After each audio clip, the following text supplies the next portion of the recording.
And I call the piece the Rainforest, and it has a subtitle, A Landscape in the Shower. And it is, to me, it is a landscape.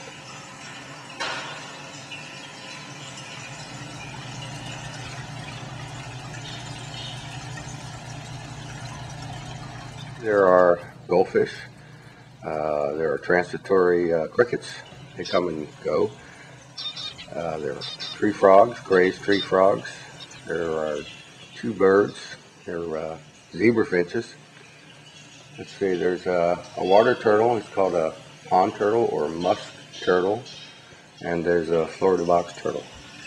And there's iguanas. I think that's everybody.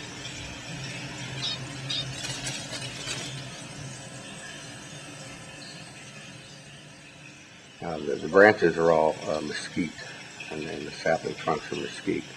But the plants themselves and the ferns and such, they're all either silk or plastic. There's just not enough room to have soil in there. And if they were living trees, the animals would just tear them apart in no time at all, especially when there's iguanas. They'd eat it in days. And even the birds are very destructive. They're tough enough on the silk.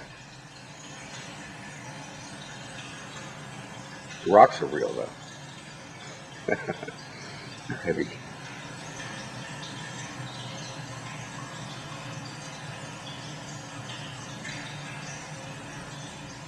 I had to test the rock formations that I tried out in there with the turtles to make sure they could climb up.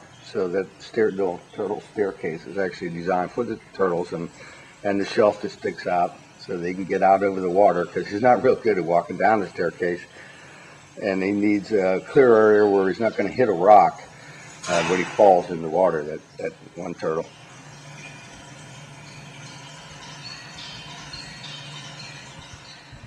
But as far as the systems, now they're just all there. They're all, every system affects another. That was one of the problems with making it. Every time I wanted to do something, it would affect all the other systems, either how it fit or the electricity it was going to use, the wiring, or just the effect it was going to have. They're all tied together. There seems to be some kind of relationship with nature. I don't know. You know, everything's connected in that piece.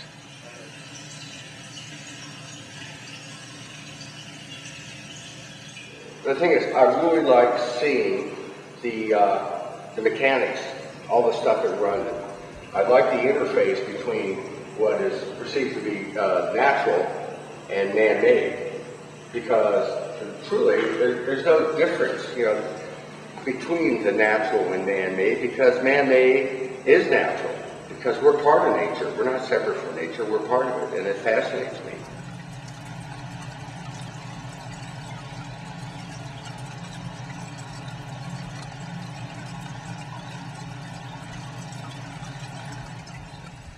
The morning starts out with sunrise, and the main lights that simulate the sun come on.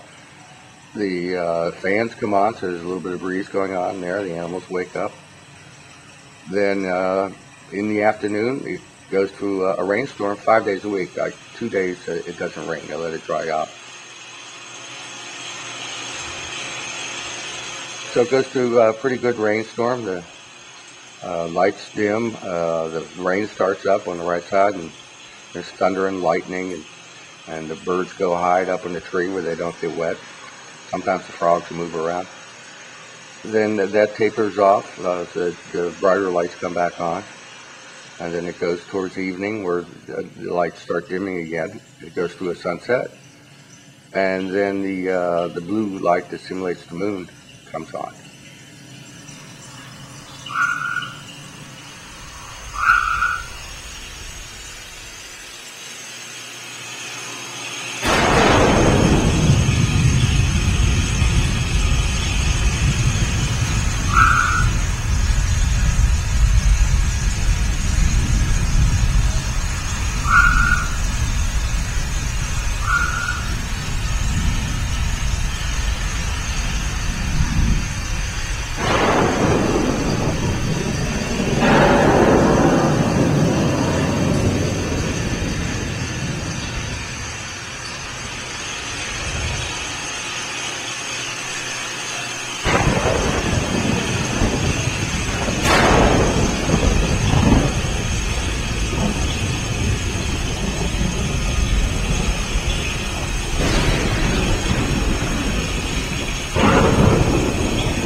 Well, every day I check the bird feeder and clear out the chafe tubes and make sure they have seed. Birds can't go too long without food.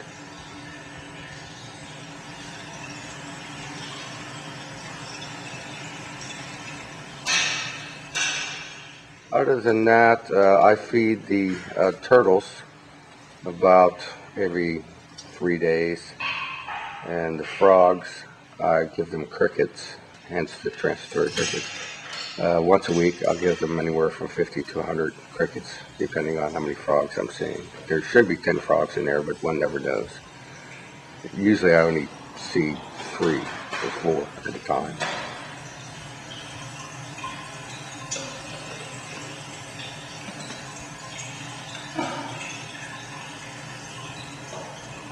It pretty much just runs itself. Occasionally I'll open it up from the front and clean the glass.